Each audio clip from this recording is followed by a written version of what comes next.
depression has made your world feel small and antidepressants haven't helped, you're not alone. Nearly a third of patients don't respond to traditional medications. But now, scientists have uncovered a glimmer of hope, a promising new compound that could help patients suffering with treatment-resistant depression.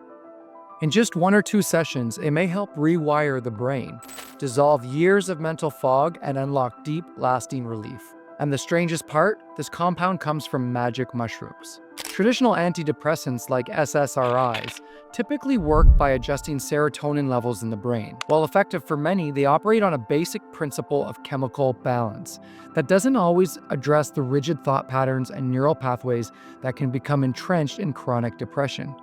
Psilocybin operates in a different way. Unlike daily medications that gradually alter brain chemistry, psilocybin works through a profound, time-limited experience that can rapidly reset neural patterns. When psilocybin enters the body, it converts to psilocin, which has a very similar molecular structure to serotonin.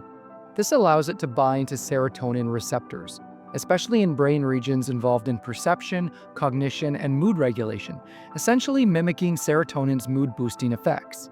But here's where psilocybin's effects really differ from SSRIs. In addition to working on serotonin pathways, brain scans show that psilocybin also acts on the default mode network, a part of the brain that's often overactive in depression and linked to rumination and self-criticism.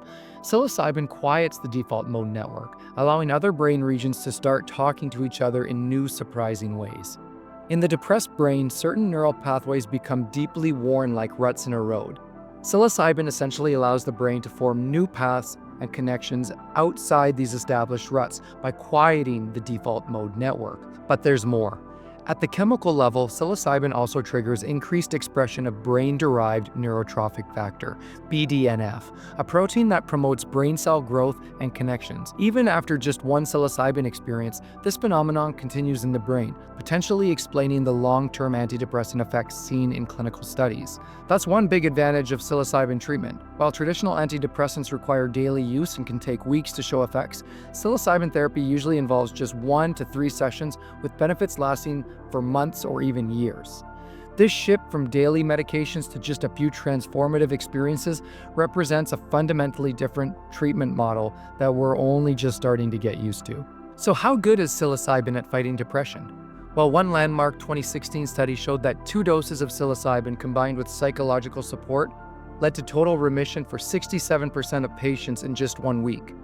Let me say that again. 67% of participants in the study went home to complete remission just 1 week after their psilocybin therapy. This isn't a fluke. Another key study from 2020 showed that psilocybin therapy was at least as effective as conventional medication, with faster time to relief and fewer side effects. Multiple clinical trials across research institutions are showing similar results. But with all this promising research, it's important not to lose sight of the hard truth. Psilocybin is not a miracle drug. To get the most out of psilocybin therapy, we must take a structured approach. Generally, at most clinics, psilocybin therapy occurs in 3 essential phases. Firstly, patients engage in preparation sessions with trained therapists. These sessions build trust, establish intentions for the experience, and address concerns to lay a foundation for a positive therapeutic experience. Next comes the actual psilocybin session. It usually lasts about 6 to 8 hours in a carefully controlled environment.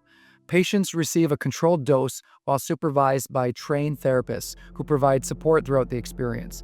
Typically, patients wear eye shades and listen to carefully selected music that helps facilitate introspection. During the session, people often report experiencing emotional breakthroughs, new perspectives on long-standing issues, and a sense of connection that can be profoundly healing for those trapped in depression's isolation. Finally, the last piece of the puzzle are the integration sessions.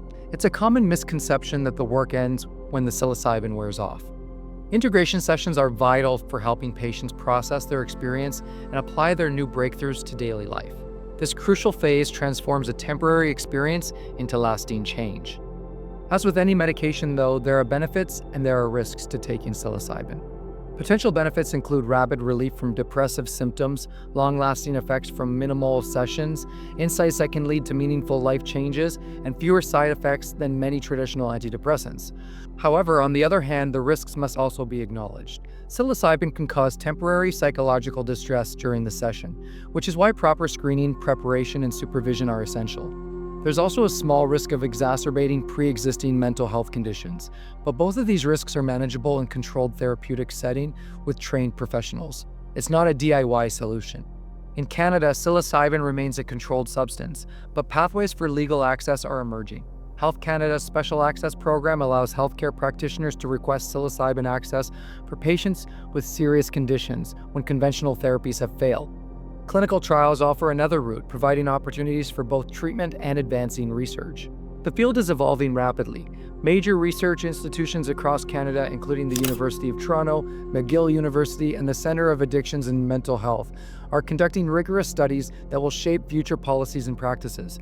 At Field Trip Health, we're conducting clinical trials in 2025 and beyond, where clients will be able to access psilocybin therapies in a group setting without needing a diagnosis or going through Health Canada's Special Access Program. If you or someone you know is interested, I put a link in the description to learn more.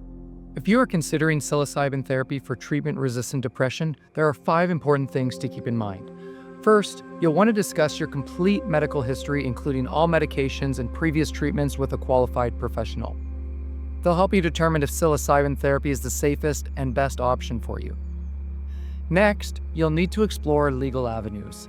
Healthcare providers can navigate legitimate access routes to the medication. Don't try and get it on your own. This is illegal and dangerous, and there's no way of knowing what purity or dosage you end up with. Remember that psilocybin therapy is a commitment. There's more to it than just dosing sessions. You'll need to undergo preparation and integration work, which can be emotionally heavy and draining, as you'll be potentially confronting painful parts of yourself or your past. Fourth, you'll need to consider costs. While most insurance plans will cover the psychotherapy portion, they probably won't cover the psilocybin portion. Though that's not to say this won't change as the treatment becomes more established. And finally, keep expectations realistic. While results from research are promising, individual experiences vary. Psilocybin therapy is a promising tool in addressing depression, but it isn't a guaranteed miracle cure. Psilocybin therapy is more than just a new treatment option. It's a whole 180 in how we think about healing depression, getting to the root of the problem rather than treating the symptoms. If you think psilocybin therapy could be for you, get in touch with us at Field Trip Health. I'll leave a link in the description to drop us a line. And if you want to keep exploring alternative options for treating depression, watch this video next. Thanks, and until next time. Bye.